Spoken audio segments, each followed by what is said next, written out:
pakai perhitungan ya. Tapi saya juga tidak akan terlalu detail menghitung, ada di modulnya ya, kalian bisa download itu di pos Mercu Buana. Kalau mau serius ngedalamin lihat aja. Saya nggak mau serius bahas di perkuliahan mengenai penurunannya. Saya langsung nunjukin aja ini loh kondisinya, ini loh hasilnya ya. Oke. Nah, sekarang kalian perhatikan di sini saya memiliki sebuah meja ya. Saya memiliki sebuah meja yang lebar sekali. Entah lebarnya ini berapa meter kali berapa meter. Ya, A besar kali B besar. Anggap aja meja. Dipanggil the meja itu. Kemudian di tengah-tengah meja itu saya bolongin mejanya. Bolongin segi 4. Ya. A kecil kali B kecil. Ya. Ini saya bolongin di tengah-tengah meja. Katakanlah bolongnya nggak begitu besar. Katakanlah cuma 3 cm kali 2 cm. Kenapa 3 cm, Pak? Ya kira-kira lah, oh kalau 3 cm itu buat frekuensi mungkin sekitar 9 giga, 8 giga gitu. Ada hitungannya, ya, ada hitungannya. Saya nggak mau terlalu bahas. Jadi di tepat di bolongan ini ternyata ada penghubung ke bawah, penghubung ke pemancar. Nah, jadilah ini sebuah antena apertur. Ya. Antena apertur yang menarik sekali. Nah, supaya perhitungannya mudah, ya, nah, di penurunan di modul saya tuh ada perhitungan yang mudah, ya, ada hasil juga untuk yang serius. Supaya mudah, saya andaikan medan listrik di waveguide ini kan waveguide bawahnya. Di waveguide ini itu arahnya ke sana tuh, arah AY ke sana, arah AY, dan konstan ini nilainya. Padahal tidak demikian, ya, supaya mudah. Sesuatu yang konstan itu kan mudah. Kenapa mudah? Karena ketika diintegralkan dia keluar kalau konstan. Kok insinyur gitu banget sih? Ya, insinyur itu selalu melakukan yang mudah dulu, nanti yang susah. Ya, kalau nggak sanggup, pasti komputer suruh ngitung numerik. Jadi diandaikan begitu, diandaikan dia supaya gampang, konstan. Jadi ada medan listrik di sini. Nah, pertanyaannya, bagaimanakah bentuk medan radiasinya? Oke, kalian bisa lihat di PDF yang saya berikan. Saya ingin tunjukin hasilnya aja. Ya. Hasilnya sebagai berikut. Kalau kita ditanya bagaimanakah medan radiasinya, itu berarti 3 dimensi nanti. Ya, karena kita hidup di zona 3 dimensi, zona X, Y, Z. Ya. Tetapi saya ingin permudah. Saya amati diagram radiasi 2 dimensi. Itu biasa para insinyur melakukan itu. Kalau di data-data kemarin tuh selalu saya tampilkan diagram radiasi vertikal, ya, diagram radiasi horizontal. Ya, ingat ya, diagram radiasi horizontal dari sebuah antena dipole itu omni, lingkaran, ke semua arah sama. Diagram radiasi antena dipole vertikal itu bentuknya sinus, ya, ke atas 0, ke bawah 0, ke samping maksimal. Nah, di sini juga demikian. Saya akan ngambil 2 diagram. Tetapi saya tidak akan ngambil diagram radiasi horizontal karena dia di metal kalau horizontal. Oke ya. Sebagai penggantinya saya akan ngambil 2 buah diagram radiasi vertikal, yaitu di bidang YZ. Oke, di bidang YZ. Jadi kalian bisa bayangkan kalau di bidang YZ itu berarti saya akan meletakkan metal begini gitu, metalnya begini. Ya, nggak kelihatan. Nah, metalnya begini. Ya, di bidang YZ.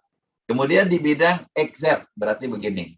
Ya, kalian bisa bayangkan di gambar ini bidang YZ itu yang ini nih kalau saya tunjukin. Ya. Kalau saya coret-coret ya, saya coret-coret, coba saya coret-coret. Ya, bidang YZ itu bidang yang ini.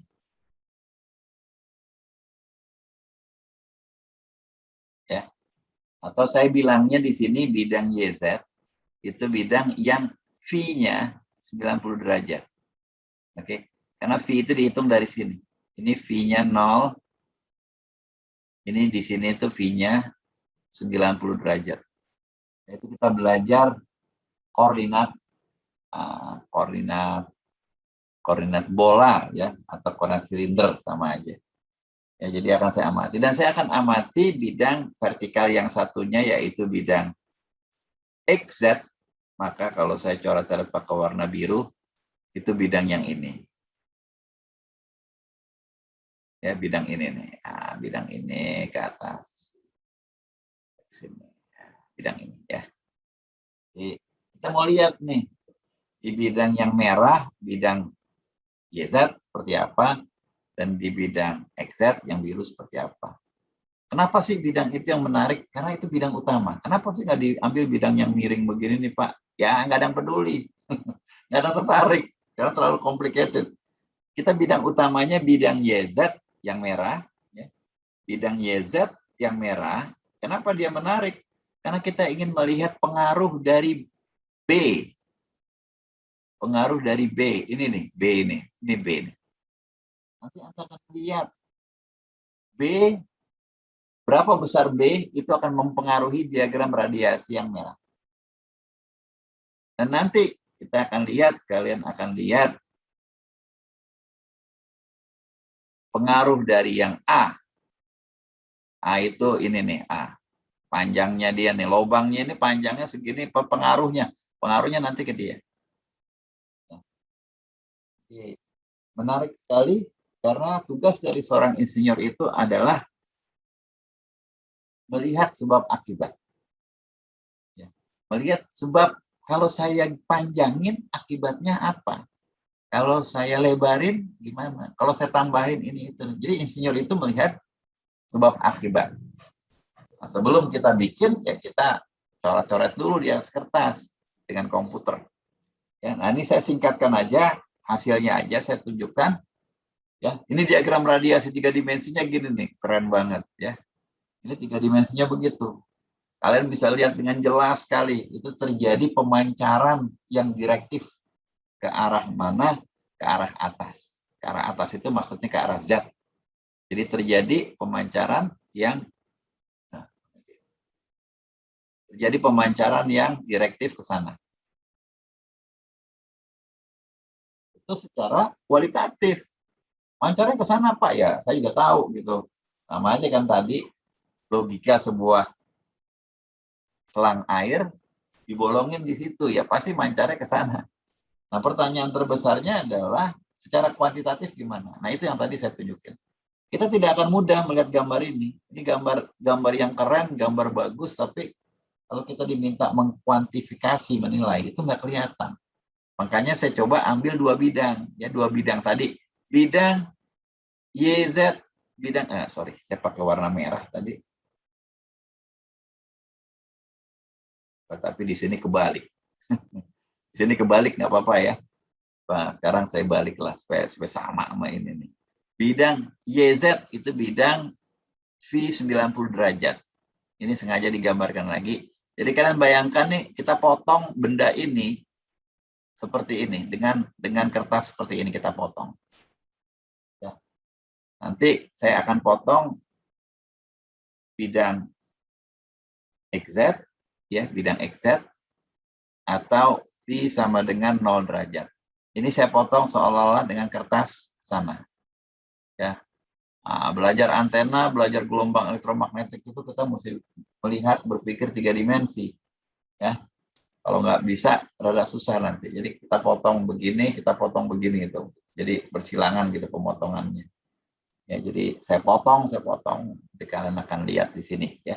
Nah, ini sekarang saya potong dulu dengan menggunakan bidang YZ, ya, bidang yang biru. Ya, saya potong. Saya lihat ini pada di 90 derajat. Jadi nanti apa yang terjadi sepanjang ini? Ya, apa yang terjadi sepanjang ini?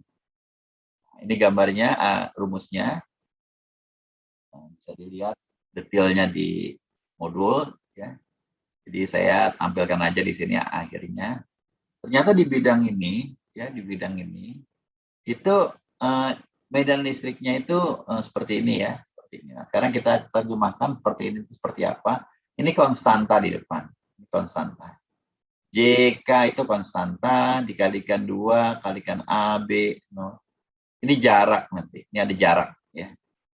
Oh, makin menjauh, makin kecil Pak. Ya, itu logis. Ya.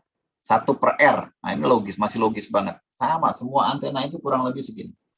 Tapi kalau kalian nanti pasang antena itu di sebuah gedung, itu jadi turun nanti, jadi pangkat ini. Ya, secara umum pangkat gamma. Ya, gamma itu seringkali antara 1 sampai 3. Makin tinggi angkanya makin masalah.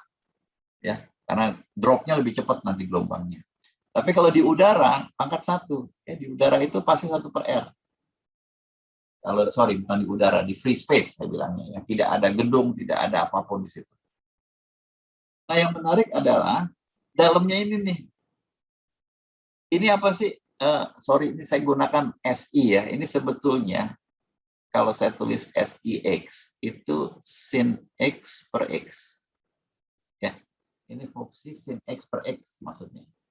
Jadi kalian bisa lihat nanti sin X per X itu persis kayak sinus. Ya, persis kayak sinus. Nih, saya udah nggak ada tempat lagi buat coret-coret di sini. Saya coba aja ya. Jadi kalau kalian punya sinus, sinus tuh kayak gini nih.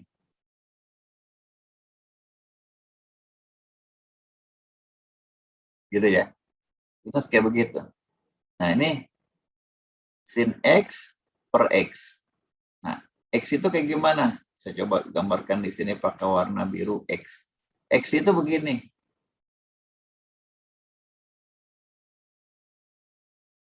Oke. Nah, kita bilangnya gini. Sinus X itu fungsi ganjil. Kenapa fungsi ganjil? Kalau kosinus fungsi genap. Fungsi ganjil itu ya, sinus min X itu sama dengan min sinus X. Oke ya. Jadi kalau kita tambahin minus di dalamnya, minusnya keluar gitu. Jadi pencerminan ke titik nol. Dan menariknya adalah fungsi X juga sama. Fungsi X itu juga fungsi ganjil ya. Jadi kan kalau dalam kurung minus X, yaitu sama dengan minus X gitu. Jadi saya hanya gambarkan sisi kanan aja, sisi kirinya sama nanti. Nggak perlu saya gambar gitu tujuannya. Oke ya. Nah sekarang saya bagi ini.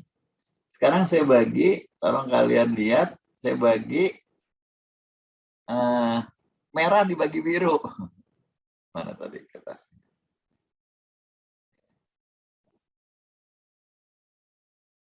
Merah dibagi biru.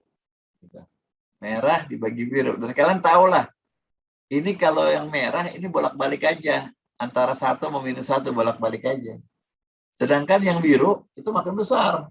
Artinya nanti di sini itu nilainya kecil sekali. Ya, biru, merah dibagi biru pasti kecil. Nah, yang menarik nih kalau kalian lihat di titik X sama dengan 0. Coba tuh, keren banget ini. Di titik X sama dengan 0, nih berantem nanti kita nih. Sinus X dibagi X, itu X mendekati 0 kita lihatnya ya. Itu diajarin kita sama hospital sama dengan 1 ya. Jadi kalian jangan pakai kalkulator, kalau pakai kalkulator pasti gagal. Sinus X dibagi X. Berapa hasilnya untuk X sama dengan 0? Kalkulator kita akan ngambek, nggak bisa. Tapi hospital ngajarin hasilnya 1, Pak. Oh, berarti di sini. Ini saya scale ya, saya scale biar kelihatan. Kalau saya gambarin apa adanya nggak kelihatan. Jadi di sini dia nilainya. Pada saat X sama dengan 0. Ini 1 ya. Kalau saya gambarkan di sini ntar nggak kelihatan. Nah, yang menarik adalah kalau kalian, ini kayaknya pernah saya bahas ya, kalau kalian mempunyai sebuah besaran, katakanlah P dibagi Q, ya. Matematika itu kan yang paling gampang penyuluhan, ya. A tambah B itu gampang, A kurang B masih gampang, ya. A kali B ya lumayan gampang juga lah, walaupun mulai susah. Yang susah itu pembagian. Matematika itu selalu warning pembagian. Kenapa? Karena kalau pembagian itu nanti kita akan ketemu sama beberapa hal yang menarik. Ya, misalnya 0 dibagi 1. 0 dibagi 1 itu 0. Gampang. Tapi ketika kalian ditanya, berapa 1 dibagi 0? Kita mulai, berapa Pak ya? Sebagian bilang nggak bisa Pak. Kalau saya bilang, ya karena saya insinyur ya, nilainya ini bisa jadi plus tahingga atau minus tahingga. Nah, yang lebih seru adalah 0 dibagi 0.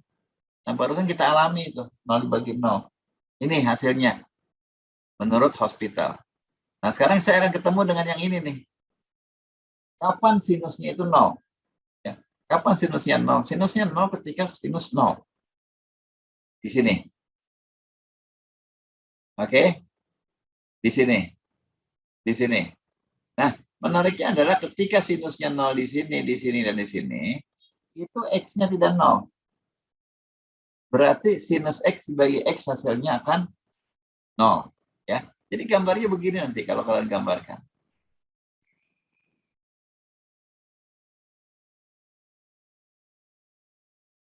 Ya. Inilah fungsi SI X atau sin X per X. Saya gambarin lagi di sini. Ini kalian bisa lihat di gambar ini. Ya. Tapi saya mutlakan. Ya. Ini harusnya kan ke bawah nih, yang sisi sini ke bawah. Tapi karena ini adalah sinyal terima, ya nggak penting baginya positif atau negatif. Jadi saya balik ke atas. Oke, nah inilah gambarnya. Jadi menarik sekali. Saya ambil kasus, wah ini di sini datanya agak hilang.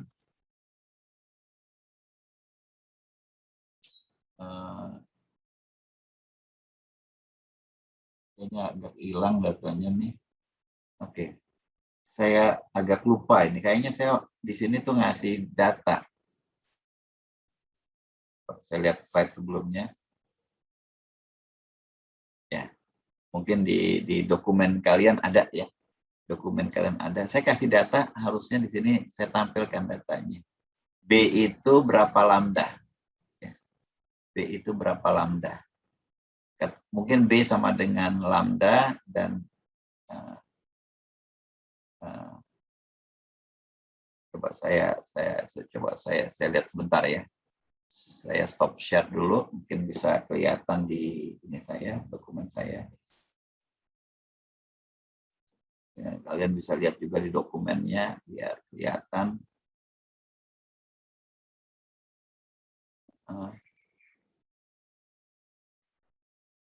3 lambda. Oke.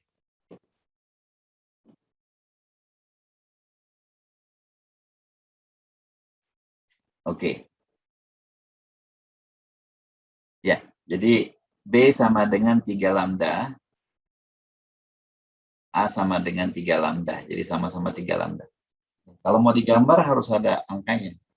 Jadi kalian di sini dari hasil yang saya tampilkan atau ringkasan sini ya. Jadi kita mendapati di sini nilai K kali B per 2 sinus theta. Nah, ini K, saya ganti warna biar kelihatan karena tempatnya gelap. Mudah-mudahan kelihatan ini. K itu 2pi per lambda dikalikan B. B itu 3 lambda. Ya. Jadi 3 lambda per 2, ya B per 2, kalikan sinus. Ya, jadi kita dapati data ini, ya ini bisa kita coret ini, 2 dengan 2 di sini coret, lambda dengan lambda kita coret, maka hasilnya 3pi. 3pi sinus theta. Ya. Nanti juga sebelah sini kalian akan dapati juga, karena sama ini. Karena A sama dengan B di sini, ya sama juga 3pi sinus theta. Jadi kalian bisa lihat dengan jelas sekali ya, 3pi sinus theta itu. Nah, sinus theta, kalian udah belajar ya, theta itu dari sini nih atas 0. Dan di sini, ya karena kita amati ini, itu tetanya itu 90 derajat. Jadi sinus theta itu nilainya dari 0 sampai 90 derajat, untuk theta sama dengan 0 sampai dengan 90 derajat, itu nilainya itu dari 0 sampai 1. Oke ya? Dari 0 sampai 1. Nah, kalau dari 0 sampai 1, maka kalian akan dapati angka ini, atau angka yang di dalam ini, itu nilainya untuk B sama dengan 3 lambda. Ya. Untuk kasus ini, nanti kasusnya untuk B yang lain kita bisa tunjukkan. Itu nilainya berubah dari 0 sampai 3pi. Sampai 3pi. Nah, 3pi itu tinggal kalian lihat aja di gambar ini, 3pi itu sampai mana? 0 itu di sini. Ini 1pi, ini 2pi, ini 3pi. Ini 3pi nih. Ya. Jadi kalau kalian lihat di sini sampai dengan di sini, berarti puncaknya ada 2. Ini dia puncaknya 2 itu. 1 dan 2. Ya. Artinya kalau kalian lebarin lagi B-nya ini, ya B-nya ini nggak segini Pak, B-nya segini misalnya. Lebih lebar dari ini B-nya, maka ini akan banyak lagi nanti side lobe yang muncul. Ya. Dan menariknya, begitu side lobe-nya ini banyak muncul, main beam-nya ini tambah kurus, ya tambah kurus begini. Kenapa? Dia harus mengakomodir puncak-puncak ini sampai di sini. Jadi akan banyak sekali puncak-puncak, begitu mungkin ya. Inilah karakter dari ukuran antena atau array nanti yang akan kita lihat di pembahasan array. Ya, jadi sekali lagi kita mengamati pola pancar dari sebuah antena apertur kalau di bidang YZ. Nah, di bidang XZ ya karena dia bentuknya sama, cuma ada faktor ini aja nih. Ya, tapi di sini sama ya.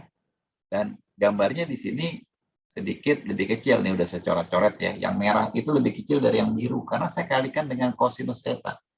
Kosinus theta itu nilainya maksimal 1. Jadi tidak ada data yang akan lebih besar nanti, hasil yang lebih besar karena kita kalikan dengan bilangan yang maksimal 1. Ya. Jadi itu kurang lebih gambar keterangan dari kuantitas pemancaran. Nah, di sini kalian bisa lihat kalau ditanya posisi nolnya berapa, ya posisi nolnya posisi sinus.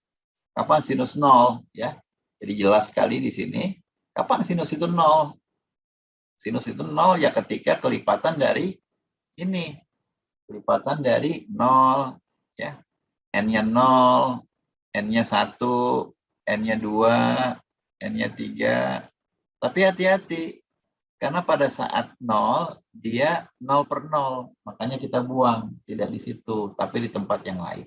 Ya, tepat pada N sama dengan 1, 2, dan 3. Nah, ini detailnya ya kita bisa masukin datanya untuk berbagai macam B. Ya, ini untuk B yang tadi, yang di awal.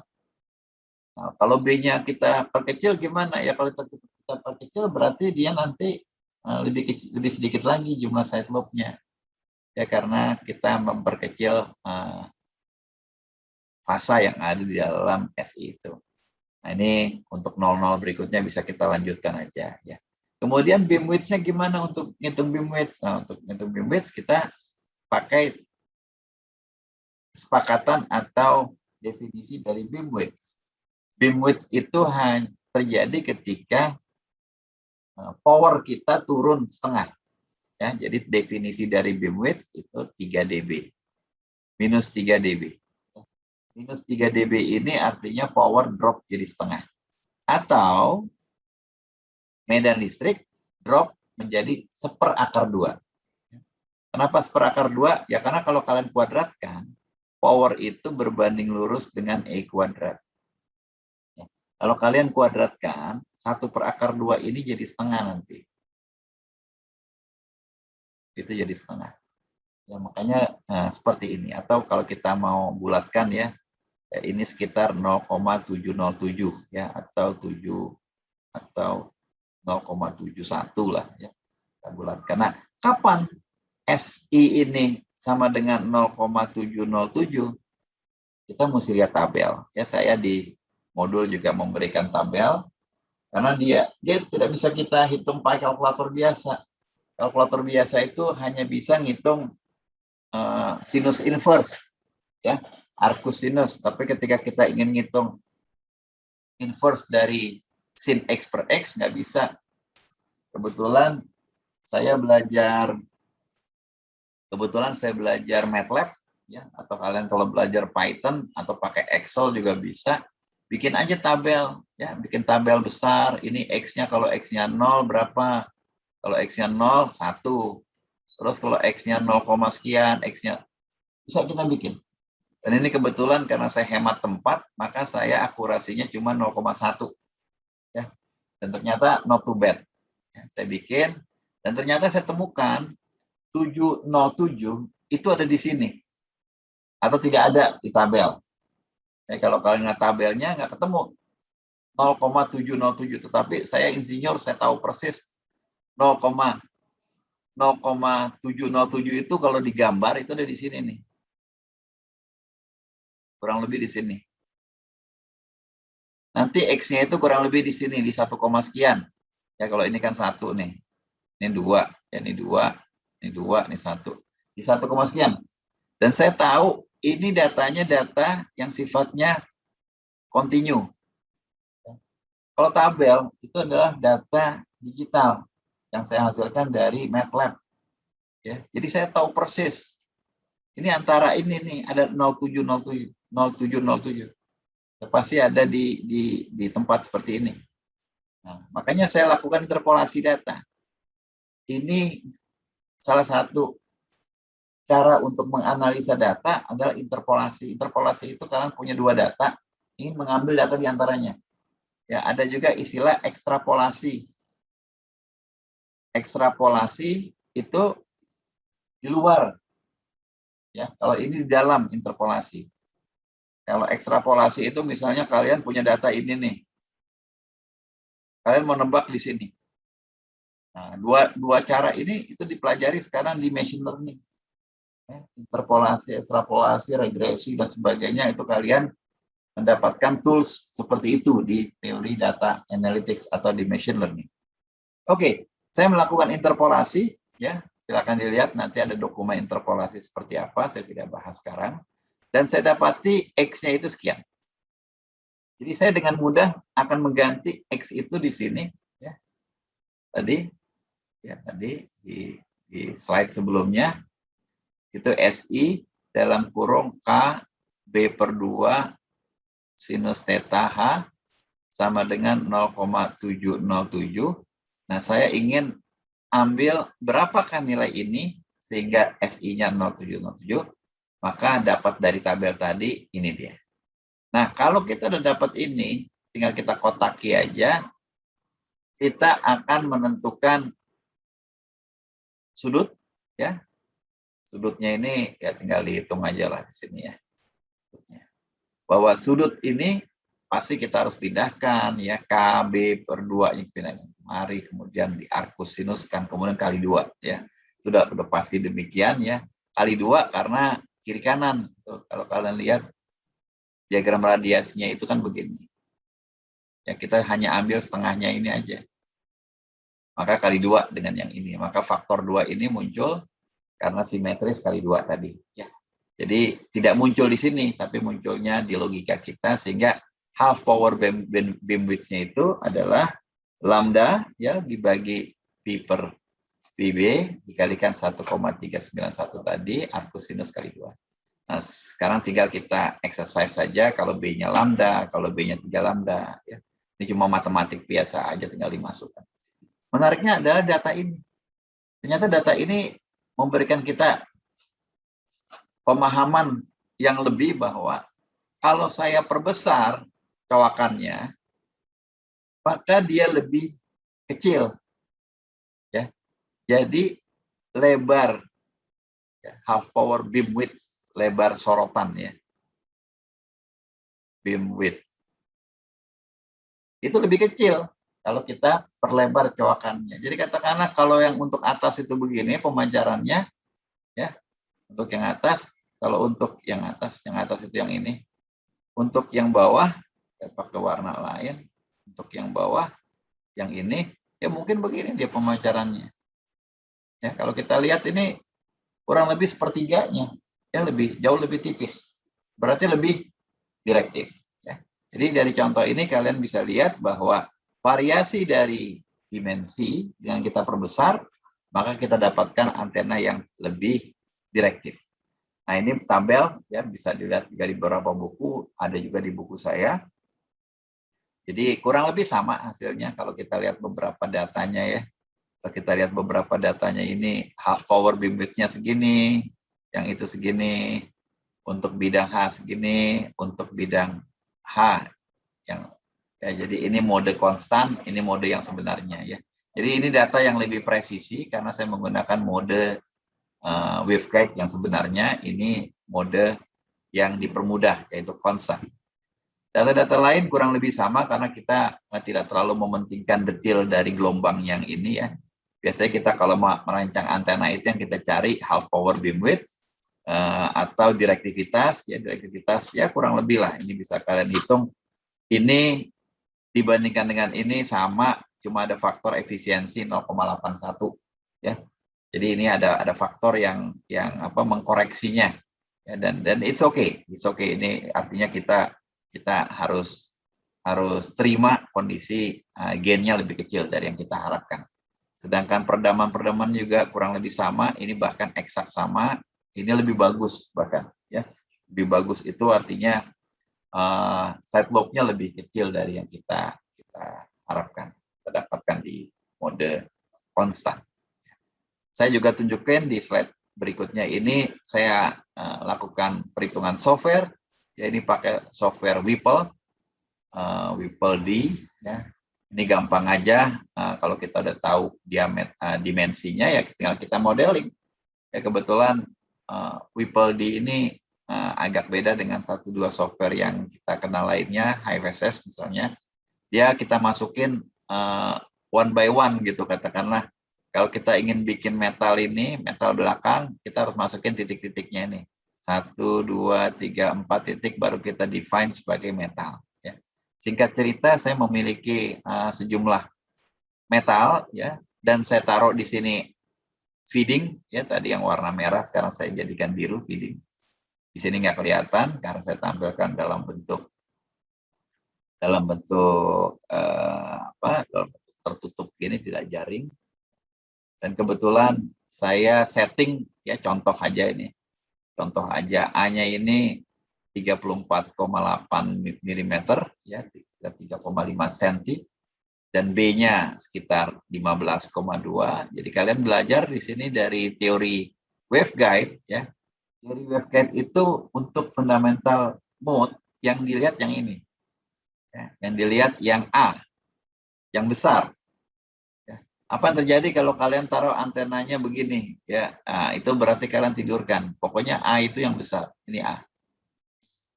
A itu selalu yang besar, B yang lebih kecil. Jadi selalu untuk kode, ini warnanya sama jadi nggak kelihatan. Selalu kalau kita ingin menghitung mode fundamental, itu rumusnya begini. Ini adalah perhitungan cutoff frekuensi untuk mode dasar, yaitu mode H10. Ya. Mode dasar yang ada di sebuah waveguide segi 4. Penting nggak? Penting. Ya, penting sekali. Karena kalian tahu nilai A-nya sekian, 34,8 mm, tinggal dimasukin aja nih FC-nya. Untuk menghitung FC frekuensi cutoff itu sama dengan kecepatan cahaya 3 kali 10⁸ meter per second dibagi dengan 34,8 ya, karena milimeter kalian harus ubah jadi 10⁻³ ya, tinggal dihitung aja ya, ini dicoret meter sama meter, dicoret ketemu 1/s ya. 1/s ini sama dengan hertz, dan kalian lihat di sini pangkat 8, di sini pangkat -3 ya, silakanlah dihitung ya.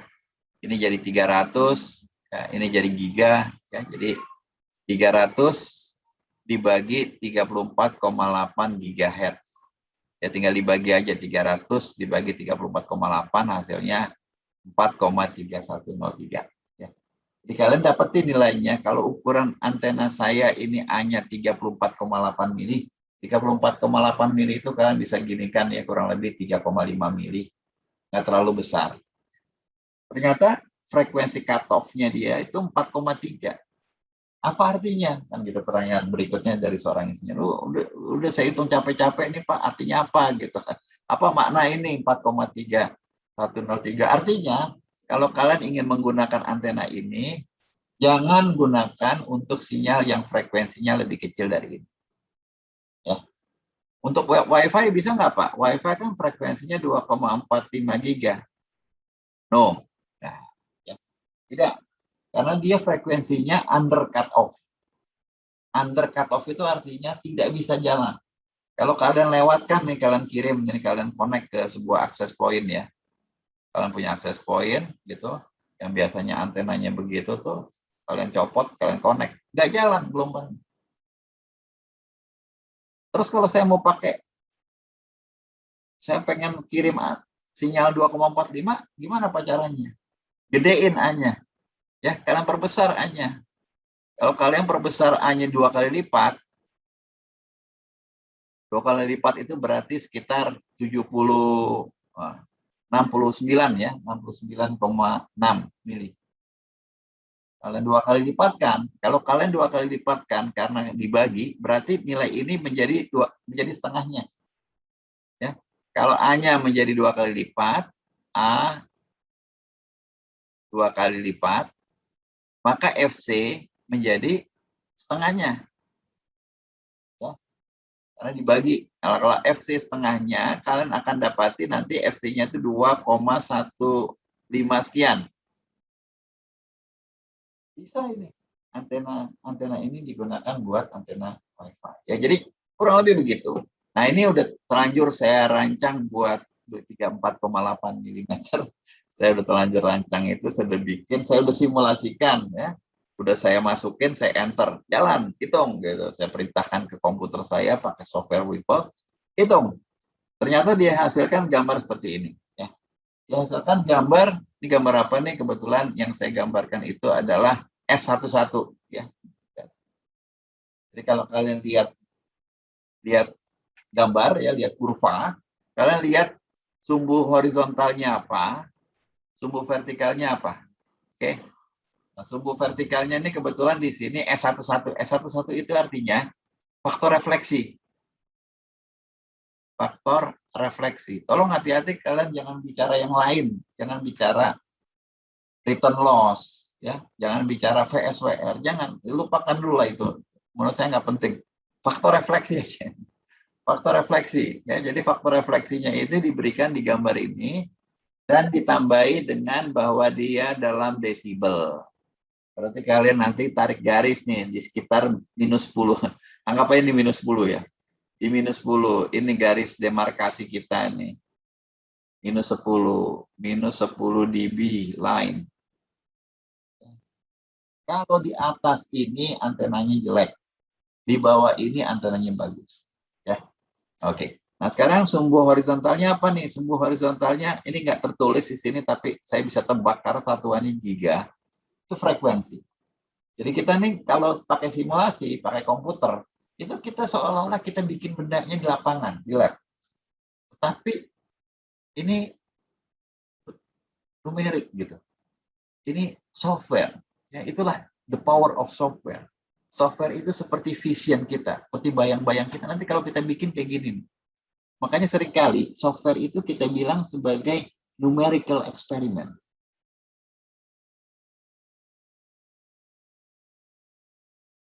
Saya melakukan numerical experiment. Wah, orang zaman dulu ketawa. Bagian orang zaman sekarang juga masih ketawa. Wih, eksperimen bohong-bohongan ya Pak. Eksperimen betulan tuh mahal. Eksperimen betulan itu kita mesti ngegergaji, mesti motong, mesti telas, mesti ngedempul mungkin, mesti beli materialnya, dan mesti ke lab ya. Jadi panjang cerita gitu kok kalau the real eksperimen. Maka kita lakukan eksperimen numeris. Yang zaman sekarang itu menjadi bagian kehidupan insinyur. Seolah-olah saya kirim sinyal dengan frekuensi 0,1 giga ke dalam antena saya. Seolah-olah saya kirimkan pada frekuensi 1 giga, 1,5, 2 giga, 3 giga, 4 giga, dan selanjutnya. Ini suka-suka kita. Kalau punya software itu tinggal kita masukin enter. Kurang lebih begitu. Dan software ini mengeluarkan hasil yang warna biru ini. Inilah faktor refleksi saya. Kalau saya variasikan frekuensinya dari 0,1 giga sampai 6 giga. Hasilnya begini. Ya. Jadi kalau kalian paksakan antena ini, ya saya balik lagi ke halaman sebelumnya. Kalau kalian paksakan antena ini untuk frekuensi di bawah 4,3 giga, yang frekuensi cutoff tadi, ya saya tandain 4,3 giga. 4,3 giga itu kurang lebih di sini mungkin ya. Maka kita akan mendapatkan sinyal yang tidak jalan, ditolak sama benda itu. Benda itu mengirimkan kembali, enggak, saya nggak mau kirim Anda. yang ditandai dengan faktor refleksi yang tinggi. Tetapi akan sangat menarik kalau kita pakai frekuensi yang tinggi. Ya, saya nggak tahu nih, mungkin kalau di sini 4, ini di sini 5 kali ya. Ini barangkali di sini sekitar 4,7 atau 4, sekian. Dan di sini indah sekali nih. Kalau kalian antara kedua titik ini, itu indah sekali. Kenapa? Karena di wilayah inilah, ya, di wilayah inilah faktor refleksinya lebih kecil dari minus 10 dB, artinya antenanya berfungsi dengan baik. Ya, itu ketetapan industri, ketetapan internasional. Nah, ini namanya bandwidth, lebar pita kita, lebar pita antena sederhana yang kita buat tadi. Nah, di sini sesudah ini jelek karena dia naik. Nah, ini bagus lagi di sini nih. Nggak tahu di sini stop ya perhitungan saya. Mungkin kalau dilanjutkan dia naik lagi kemari barangkali ya. Atau mungkin turun, saya nggak tahu. Kalau turun dia bagus lagi. Jadi di bawah minus 10 dB. Nah, sekarang saya zoom gambar yang agak lebar ini, saya zoom di wilayah hijau. Ya, saya juga gampang aja pakai alat ukur ya, gampang aja, kalian nanti tinggal masukin tampilan kiri kanannya. Saya zoom dan saya dapat di gambar seperti ini ya. Ini gambar yang indah. Kelihatan indah sekali ya, terjadi minimum ya. Minimum mungkin kalau kita kira-kira ya sama kayak tadi lah, di sini minus 10. Ya, ini bandwidth-nya. Bandwidth-nya. Atau kalau kalian ingin tampilkan dalam Smith chart kayak gini ya. Jadi ada bagian yang mendekati titik tengah. Ya, dia tidak melalui titik tengah. Kalau dia melalui titik tengah, kalau melalui sini nanti gambarnya dia akan begini. Akan rendah sekali ke bawah. Jadi tidak melalui titik tengah. Karena pas titik tengah ini faktor refleksinya minus tak hingga. Jadi akan drop bagus sekali.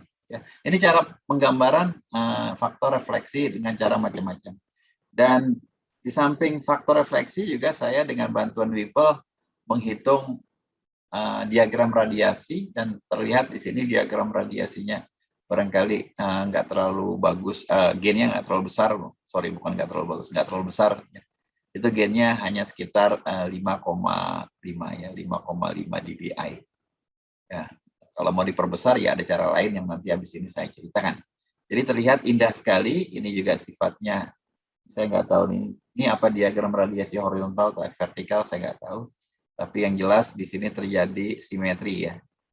Simetri ke sana dan kemari itu sama, itu tipikal dari hasil perhitungan. Kalau kalian ngukur nanti mungkin agak beda. Nah, ini foto dari antena seperti itu, tapi dengan flank ya. Kalau yang saya simulasikan tadi tanpa flank, kalau ini dengan flank, ini biasanya, ini bukan antena sebetulnya, tapi dia berfungsi seperti antena. Antena yang tidak terlalu bagus. Oke.